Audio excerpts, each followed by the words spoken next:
Bad Mondays. By Handyman. Interlude. Royal Pains. The snow had eased up for the day. Teams of Pegasi took to the sky to rearrange weather patterns that had been months in the making, just so that the reconstruction could go unabated. Old Foamy watched impassively from the street above as work ponies and dock workers went about repairing the piers and boardwalks ruined in the aftermath of the explosion. Ponies were scared.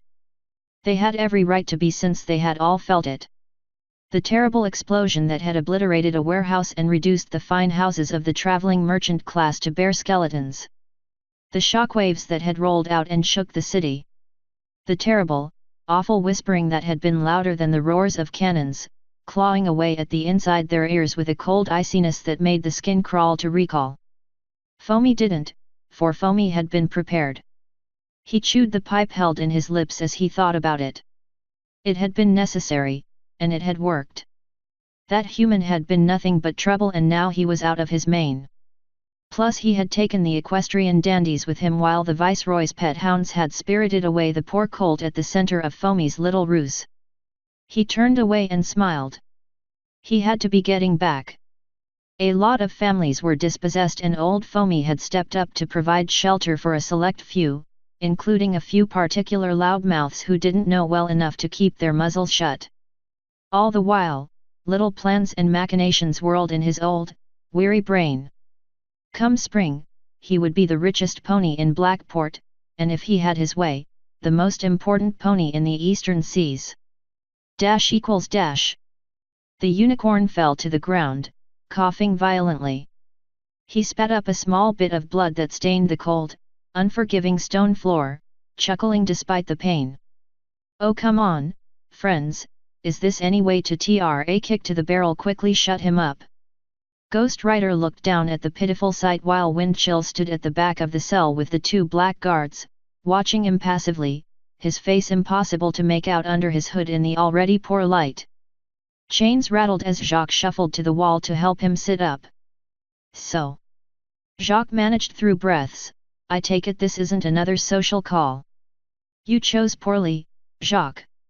Ghost Rider began pacing. We knew something was up with that little stunt of yours, introducing the human to us like that. Did you honestly think we'd forgive you for working against the Viceroy? I have nothing against the pony, although he does owe me quite a bit of back pay. Come to THI. Another kick and another yell of pain. Oh, that's not fun. This is your last chance. What do you know of the events that transpired in Blackport? Ghost Rider's voice was still level and passive, at odds with the ease at which he came to violence. Not a damn thing. Ghost Rider moved to kick him again. But Handy does that was all his thing. I didn't much care to question it. Why were you helping him? Personal reasons. He put his hoof up to stop Ghost Rider. Wait. I could find out for you. The days of your usefulness are over, traitor. Oh now, don't be so harsh. It isn't all bad, Jacques said with a smile, his eyes dancing despite the bruising, the matted dirty fur, and the trickling blood. Handy trusts me, after all. Who else do you know who can get close enough to him to find out? You can't bring him to us. Handy wouldn't come back here for all the gold in the world now that he knows the princess wants him. He was avoiding Equestria for the exact same reason. Jacques relaxed against the wall, resisting the urge to wince in pain. He doesn't know nor care as to why, but I can get him to tell me everything he could possibly know about the magic being used. More so than, what was that poor colt's name again? Pauvre bugger est probablement en pire état que je suis. Ghost Rider looked back to Windchill before turning back to Jacques. After all, did I not get you what you wanted from the deer, that and more? You know I am worth my weight in gold. I wouldn't say that. If you didn't believe it, you wouldn't be here. We wouldn't be having this lovely conversation, and I'd never see the light of day again, Jacques said with easy confidence. I need to report this in. Ghost spoke carefully, his voice still level but now carrying the subtle threat of small knives and what they could do to a pony under every word.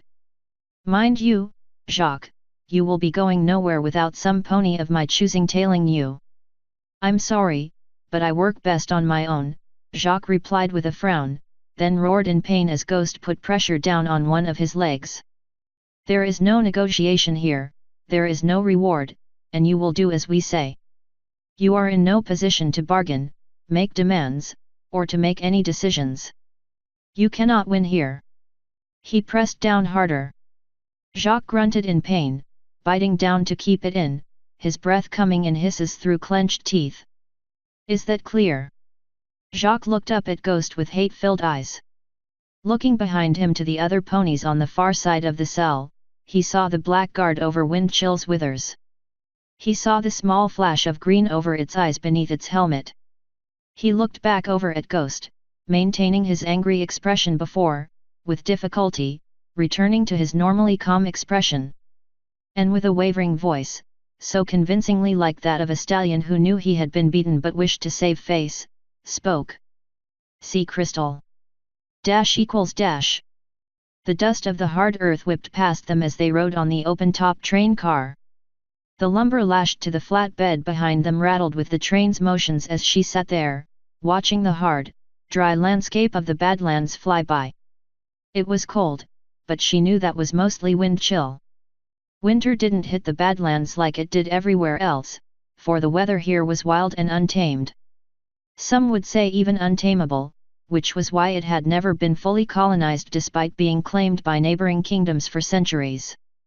Now, with rumors that changelings lived here in some secret city, many prospective settlers were reluctant to travel to the interior.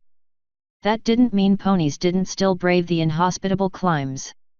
There were still settlements out here, and with settlements came trade, and with trade, fortunately, came trains. It made a nice change of pace from traipsing across endless countryside with her erstwhile companions. They had been careful, so it had been thankfully boring by and large, although getting across the Griffonian border had been a bit of an ordeal. Still, she had kept her cool and had not faltered. Nothing had broken her guard nor shook her from her quest, and nothing would. However, her changeling servants might actually come close to doing just that. All right, your turn, Facade said, giving Glimmer the half-deck of cards they had managed to acquire. Without a full deck, they couldn't play many traditional traveling games, so they had opted to modify the rules to play a changeling game she was unfamiliar with. The pair were in their pony disguises, brown-furred unicorns with slate-grey armor, silver trim, black cloaks, and red-crested helms. They were fake. Of course, stab them with a dagger and it would punch through flesh, but it was effective enough to be believable at first glance. It made her more obvious, but traveling through towns or cities was easier if you appeared to be rich and important and could afford the protection that was required. It garnered less questions than one would think. I fold. What? You can't fold. That's not a winning hoof. Ah, but you can see I have a trap card, Glimmer said, tapping an image of a 3 of hooves. That on its own is not enough. You don't have enough points. Ah! Glimmer crowed triumphantly, slapping down a princess of hearts. But I have this. King me. Yeah, Facade sighed. I guess I have no choice but to do exactly that, if I didn't have this. What? She exclaimed, looking down at the jester. Glimmer threw her hooves up, her cards scattering across the wooden floor. Facade grabbed them in his magic before the wind whipped them away. Where did you get a lancer? You should always pay attention to the number of cards your opponent has in their hooves. Remember the rules. Reading the rules is cheating. It's Riddler's gambit. Cheating is the whole point. Crimson eyed her less than trustworthy servants from under her hood. She never understood their little foibles, none more so than regular ponies at any rate, but she had never expected changelings to be so, well, like that. She turned back and looked down at her book, muttering away as she memorized the spells there again and again. The bookmaster had gotten for her from before had nothing particularly new to her bar one spell, but she was reluctant to try it. Why would she ever need to make an earthquake? It seemed needlessly destructive, even if it was only small. Then again, she might need it. After all, she was going to be walking into the den of Queen Chrysalis, and who knew how many changelings she had under her command. All Crimson had was her knowledge of old magic, and 2 changelings she was certain were going to betray her at first opportunity, even though they now said they were of her she, or whatever that was. All she knew now was that they asked how high when she said jump, and, quite frankly, that was what mattered. For now at least. She looked back up at the desolate landscape and the whitewashed scenery to their north as the train turned around a bend. One way or another, she'd find this Chrysalis and have her release Master. Where she'd go from there? Well, she'd just have to play it by ear, wouldn't she? Maybe this earthquake would come in useful after all. ===. It had been a long time since she had seen Luna like this. It was surreal seeing the Gronalicorn seated on her haunches, her midnight tail wrapped around her legs protectively, ears splayed back, and her face cast downwards abashedly. Celestia had been considerate. She had waited until close of the day court, had Luna dismiss the night court, and they had met in a tower far away from prying ears or eyes. It was a special tower, not one used often, for Celestia was a wise pony who knew it did no pony any good to wonder why their princess kept going to this secluded tower so often. But when she did, it shook. It was constructed with a reinforced frame, designed to hold the weight of a dragon sitting atop it without collapsing, to withstand cannon blasts and hurricanes. It was the most overconstructed edifice in the entirety of Canterlot Castle, purchased out of Celestia's own pocket over the course of a century. No pony could hear what happened within it, for the walls bore no sound to trespass beyond them. No pony could see within, for the tower held no windows through which eyes may peer. All except Luna, who bore witness to the full fury of Celestia venting her absolute outrage. The Solar Princess had been under rather a lot of stress as of late. Being the diarch of the day meant an inordinate amount of worries and concerns were her burden, and recent events, particularly on the border of Griffonia, had been taxing her as of late. No matter how she poked and prodded, the nobles would not be calmed in the south. In the north, they were still alarmed at the actions of young King Johann, the usurper in her eyes. Said king simply would not respond to her missives, and his liege, the High King, could only offer vague assurances he was taking care of the situation. She was rarely powerless in a diplomatic situation like this, and it had grated on her, noticeably so. It had reached a point where it was not unheard of for her to mention simply paying a few personal visits to a choice few dukes to put her hoof on the matter, though she feared her presence along the borders might exacerbate the griffins. And now this. And the worst of it all is that you didn't think to tell me before going through with it, Luna, she said, having calmed down somewhat. The room had a bed, some simple adornments, a dresser, a mirror, and a banner of the sun. It looked quite nice if a bit sparse on a good day. It was not a good day, as it currently looked like some pony lit off several powder kegs. The room was littered with broken furniture pieces and slowly burning cloth, and the walls still resounded with the remnants of Celestia's fully raised voice. One could imagine why Luna had adopted the position she did. "I'm sorry, sister, but I felt I needed to act as soon as I could. I kept your conditions," she protested, a placating hoof held up. She was worried and had dropped her formalities. This was neither the time nor the place. "None of my guards go out without one of yours." "I protest the idea still, but I can understand the reasoning. And I only wanted to ensure he could solve the tensions with the griffins. I did not mean." "Luna," Celestia said, rubbing the base of her horn with a hoof, eyes closed. "I know you meant well, I know. I even thought it was a well thought out idea had it worked. But I still have an angry foreign viceroy, and I need to smooth this over before word gets back to Galaxia and she uses this somehow. You know what she's like." "Humph." Luna lashed her tail on the ground. "I cannot understand how she became so, like that." "A lot can change in 1,000 years, Celestia said with a sigh. "And now there's Manhattan. There's this. Mistress that Handy mentioned.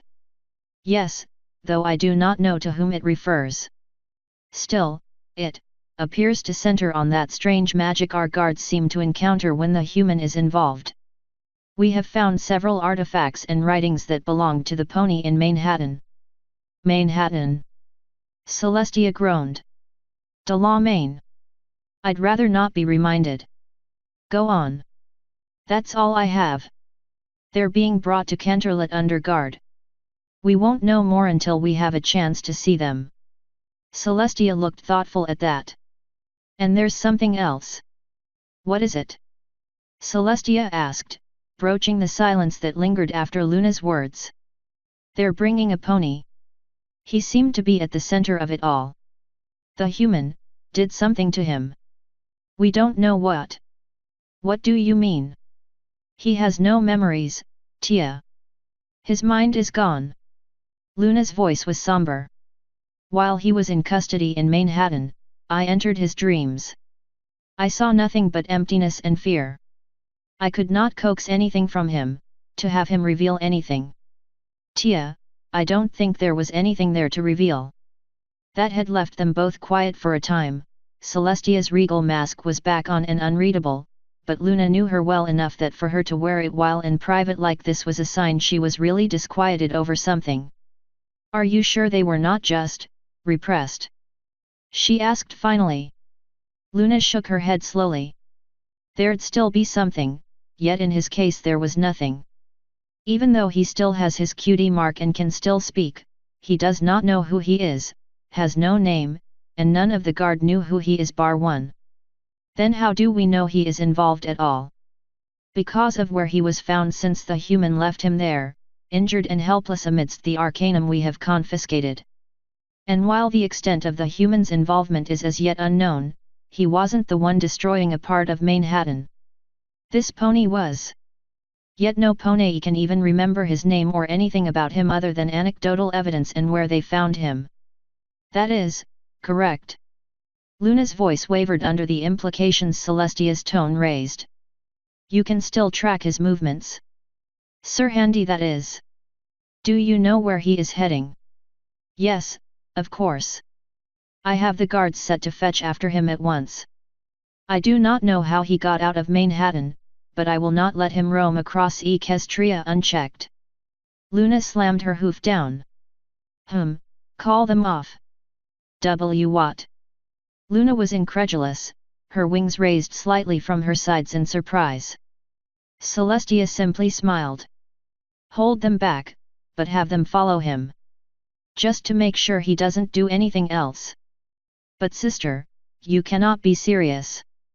We cannot leave that hooligan to run amok.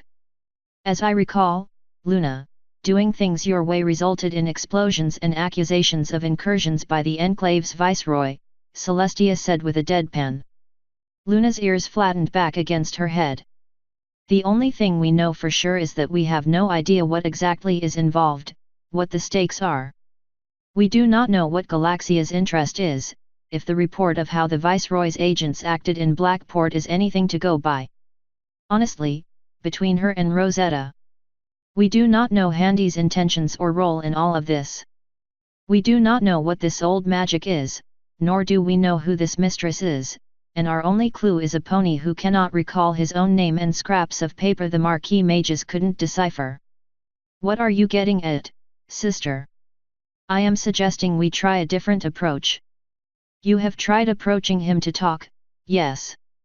Well, yes. We could not be sure of his reaction, so. With the very pony he blames for his new condition. Celestia arched a brow. Luna looked off to the side. She is the only one we have who knows him the best. None of our ponies know him well. Know him at all. And we know where he is. Yes, roughly. Good. Then we can have our guards tail him at a distance. Let him hide, let him think he has lost our interest for the time being. Celestia saw the faint frown that briefly crossed her sister's visage. Why? So that he'd be more likely to head to the one place he knows he is safe, with the people he knows the best and who distrust him the least. He is only going to keep running if he is chased, and it would be preferable if, instead of forcing his hoof in this matter, we have him lead us instead. I don't understand. Why would letting him go back to the Griffins help us in that regard? Luna asked, arching an eyebrow. Because he'll only reveal anything under one of two conditions, under our hoof or on his own terms. And trying the former option has been less than advantageous. It is time to kill two birds with one stone, if I have the old expression correct. Luna just looked at her sister with a confused expression. Celestia merely smiled back at her sister lovingly. This night guard under your command, the one you have taken personal stewardship over. What is her name? Stellar Eclipse. She is one of my Nihensha. I forgot the Heptarchy had given you your old title and prerogatives back. Good to hear. May I speak with her? Luna's ears perked up, for she did not like the sudden change into Celestia's calm, court voice. That meant that it would be impolitic to refuse her, to say the least. Luna knew what that meant if it was some dignitary or a noble, or even a commoner who would have refused her. Celestia had never used it on her before, and she didn't know what it would mean. That, frankly, worried her more. I hesitate to ask, Tia, but why? Oh, merely to fulfill a small sense of curiosity I have. You will keep me informed of where he'll be moving, right? Of course. Luna said questioningly, still not following her sister's logic.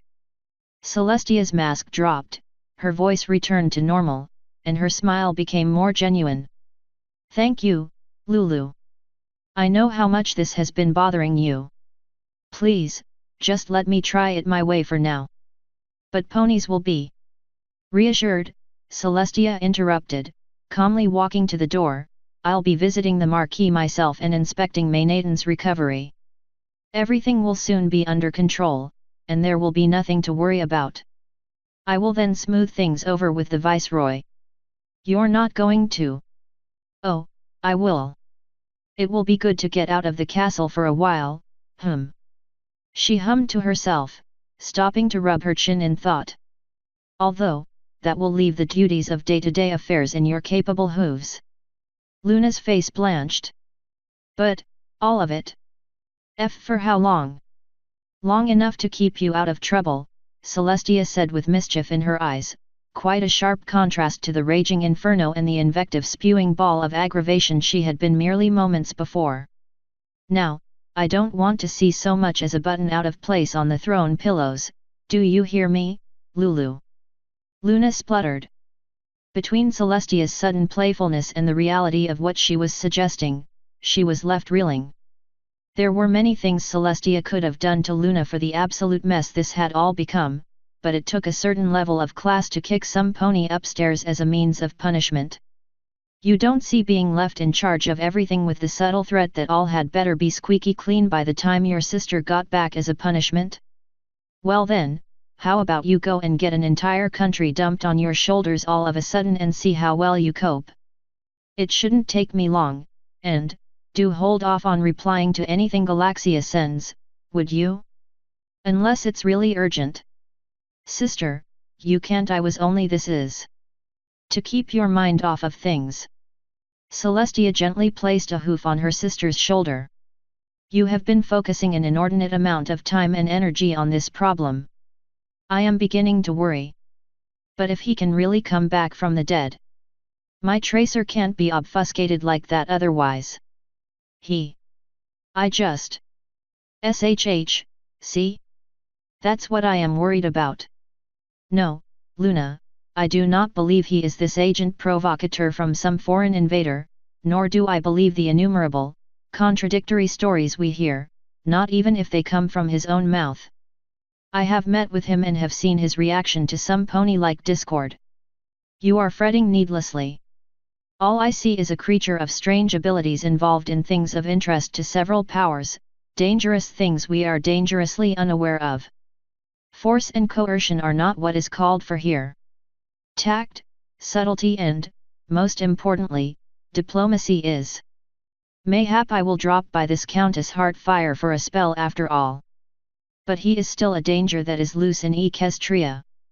Yes, and for now he needs to be contained until he is out of Equestria. So far, nothing good has come of doing otherwise. Celestia's smile faltered just a little. And I'd rather not be the cause of further harm to my ponies. That made Luna wince, and her ears pressed flat against her head. Celestia draped a wing around her. Clear your head. I will take care of it for now. If it doesn't work, well, we'll cross that bridge when we come to it. She let her sister go and proceeded to leave the room. Oh, and clean up in here, if you'd be so kind. What? Well, you still never clean out your room, and I figured I might as well take this opportunity to force you to clean mine. Thou hast made this mess thyself, Tia. Luna squawked. There it was, just like that, a little harmless sisterly teasing, and Luna was herself again. Celestia smiled. And whose fault was that again? ==. Here, send it off, Princess Catherine Goldtooth of Furthengard commanded.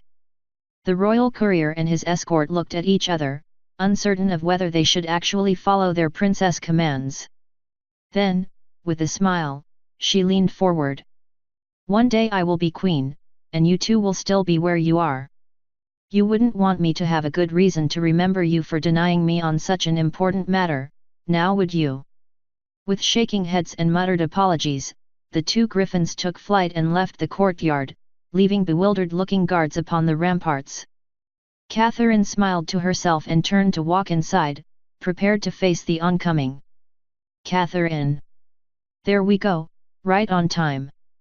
For a griffin his age, her father was rather spry. She had entered from the interior courtyard into the hall as her father bounded around the corner, his eyes furious as they locked onto her. Her small smile didn't waver. A cowering page huddled around the corner from whence the king had come, the same one she had used to get her the documents she needed in the first place. Just what on earth do you think you are doing? Why, father, I have no idea what you mean. Do not get cute with me, Carrie. He half whispered. Her father was not known for being the friendliest of griffins. He was quick to anger and did not suffer fools gladly, and his cantankerous nature was nearly mythic.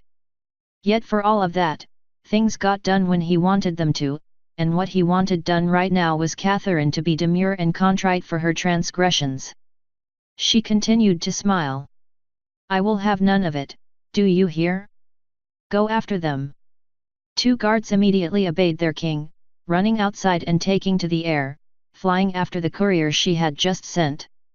She made to frown as her father seemingly spoiled her plans. Such a shame he didn't act quick enough to catch the missive she had sent hours before. However, he didn't need to know about that right now. I cannot believe you would go over my head like this. What were you thinking? I was thinking some griffin needed to swallow their pride and put a stop to this, Catherine said simply, looking off to the side. Look at me when I'm talking to you. She did. I am not talking with that disgrace of a boy ever again, not after he humiliated me in front of every griffin. I will not stand for it. You don't have to, Catherine rebutted, keeping her composure. You just need to put a stop to all this strutting and spear shaking that's been riled up before some griffin does something stupid. Bah, let them northerners back down first. Why should my vassals not be outraged? He was a guest of honor and disgraced my entire kingdom.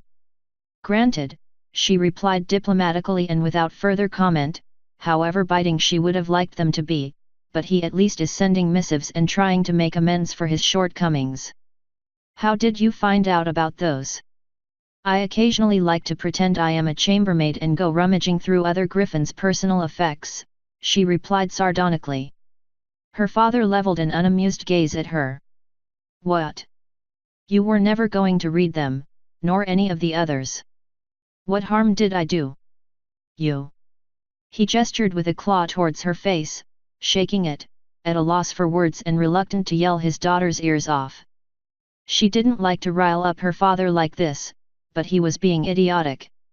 If her mother wasn't going to do anything about it, indeed, she seemed to encourage it. It was time she took matters into her own claws, for the good of the kingdom if nothing else.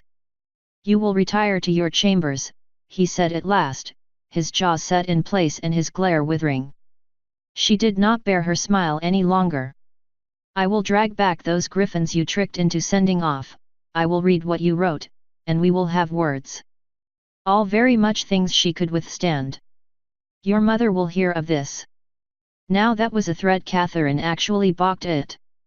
Still, she steeled herself nonetheless.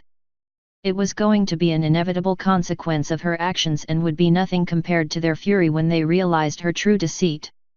You're just lucky that young page remembered his place and came straight to me after finding out. Catherine leaned to the side to look down the hall. The young boy quickly hid around the corner again.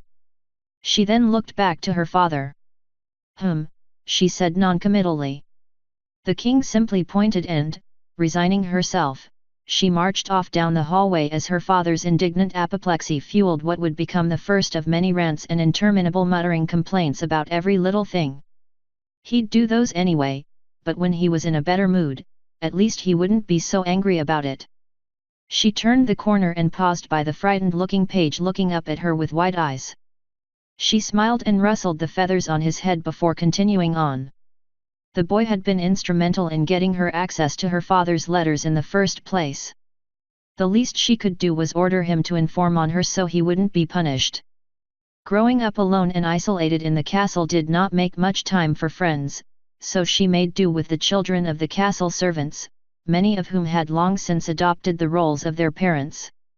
She had long since learned the value of keeping friends amongst the ones responsible for cleaning up after you. She grimaced at the thought of her mother returning and giving her Tartarus for what she'd done, let alone what she'd do once Gethrinia showed up on their doorstep with the emissary she had invited hours earlier. However, Catherine would rule one day when, all maker forbid, her father passed on. She'd take a little tongue-lashing if it meant avoiding a fruitless and utterly needless war, and if it meant finally seeing Dad swallow his damn pride for once. Sure, being royalty often meant she lived in a gilded cage, but that was hardly an excuse for shirking her duties and not taking action when she could. It was not as if she were in chains after all. ===. The cavernous room was rocked with shouted arguments and furious debate. Metal clashed on wood and wings buzzed in discordant frenzy as sound filled the room. The darkness was only alleviated by the ambient glow of subtle blue and vile green light pouring from the spaces where the thick, organic surfaces covered the walls and ground. Once it had been a grand hall made out of ancient stone, worked in a fashion of subtle masonry and exquisite detail. Now it was a home to shadow and nightmare shapes cast in relief in the alien light. For most, it would be the font of fear and dark imagination, a source of sights better left unseen. For changelings, this was home. Silence. A bellowing voice cut across the tide of noise. The Archon rose up, bringing his forehooves down hard on the podium before him. The creature was black obsidian with a mane of charcoal and eyes of deepest scarlet. A crown of wrought iron clung to his face, around his head and under his muzzle. "Oh, be silent yourself, you incompetent wretch!"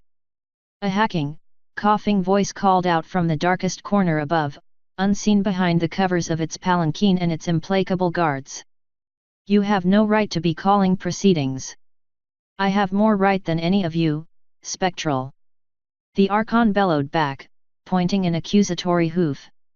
"Ha! That's a laugh. This coming from a pet of the ponies beyond the seas.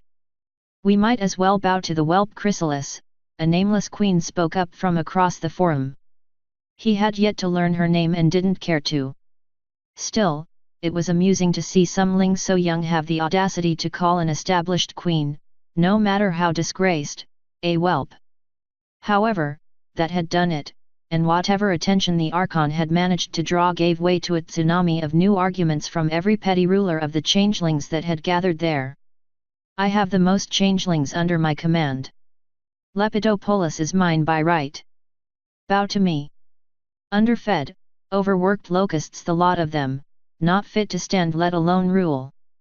A single one of my changelings is worth 20 of yours.